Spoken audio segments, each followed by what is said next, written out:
शुरुआत एक बड़ी खबर के साथ करते हैं। अर्चना तिवारी मिसिंग मिस्ट्री अब पूरी तरह से सुलझ चुकी है। इस मिस्ट्री को सुलझा दिया गया है। शादी से बचने के लिए अर्चना तिवारी ने ये पूरी प्लानिंग की, तो महज शादी से बचना चाहती थी अर्चना तिवारी। परिवार ने एक पटवारी से शादी तय कर दी थी और शादी का लगातार दबाव बनाया जा रहा था। पढ़ाई पूरी करना चाहती थी अर्चना, लेकिन उसके सपनों में अड़ंगा साबित होती उसकी शादी, जिससे बचने के लिए उसने अपने दोस्त सारांश के साथ मिलकर ये पूरी प्लानिंग रची, जिसमें ड्राइवर तेजिंदर की भी अहम भूमिका थी। दोनों की मदद से अर्चना अलग अलग रूट से फरार हुई। उसने ऐसे रास्ते चुने जहां पर सीसीटीवी और टोल नाकों से वो बच सके। मिडघाट में घड़ी और मोबाइल फिकवाने की कोशिश की। झूठी रिपोर्ट लिखवाने की बात कही जा रही थी कि एक लड़की को यहां गिरते देखा गया है। खुद को मरा साबित करने की कोशिश में अर्चना ने ये पूरा प्लान रचा। बस वो ये चाहती थी कि वो शादी से बच जाए, अपनी एजुकेशन पूरी करे, उसके सपने पूरे हो जाए, और इसीलिए उसने ये पूरी साजिश रची। लेकिन पुलिस का कहना है इस पूरे मिस्ट्री को सुलझाने के बाद कि कोई आपराधिक मामला उस पर नहीं बनता, क्योंकि ना उसने अपनी किडनैपिंग की साजिश रची है, ना उसने किसी का खून किया है, किसी भी तरह का अपराध उसने नहीं किया है। वो 18 साल की है, 18 साल से ऊपर है उसकी उम्र, और अब वो बालिग है, अपने फैसले खुद ले सकती है और अपनी मर्जी से वो गई है।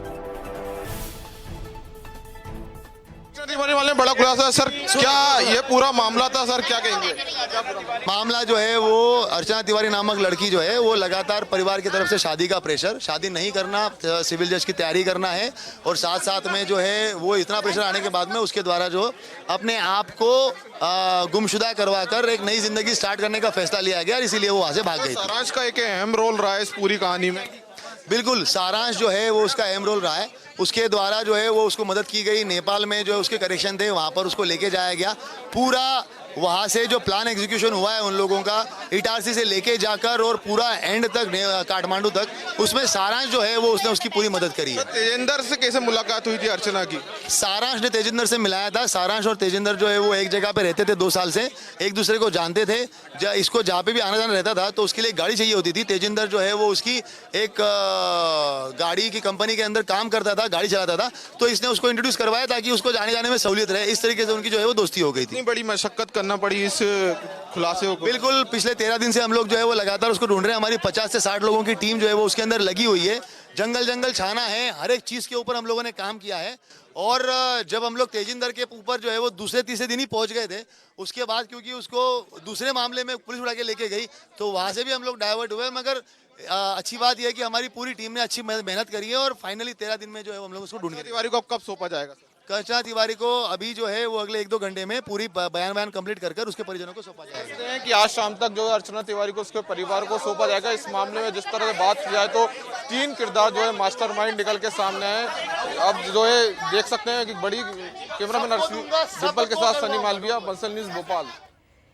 तो देखिए, थोड़ी ही देर में अर्चना उसके परिवार तक पहुंच जाएगी, लेकिन इस पूरे मामले की अहम कड़ी, अहम किरदार जो है सारांश पर आखिरकार पुलिस को कैसे शक हुआ, सारांश के जरिए कैसे इस पूरी साजिश का खुलासा हुआ, ये आपको बताते हैं। दरअसल फोन कॉल डिटेल से खुलासा हुआ कि सारांश से लगातार बातचीत हो रही थी। पुलिस ने जब सारांश को ट्रैक किया तो उसके बाद सारांश को पकड़ा और सारांश से पूछताछ की, तब जाकर सारांश ने ये राज उगला और सारांश के जरिए ही अर्चना को वापस बुलाया गया। तो सारांश पर शक कैसे हुआ ये हमने आपको बताया। पहले फोन कॉल्स पर रेगुलरली बात होती थी। जनवरी में उससे मुलाकात हुई थी एक ट्रेन जर्नी के दौरान।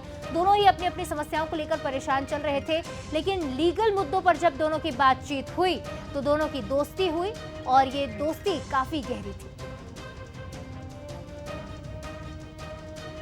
तो ये देखिए, ये आपको तस्वीर दिखा रहे हैं, यही वो शख्स है सारांश जो इस पूरे मामले में इन्वॉल्व रहा है और एक काफ़ी अहम किरदार ये साबित हुआ। इसी की मदद से नेपाल पहुंची थी अर्चना, क्योंकि सारांश के कुछ क्लाइंट्स नेपाल में थे जिसके जरिए अर्चना को मदद पहुंचाई गई थी।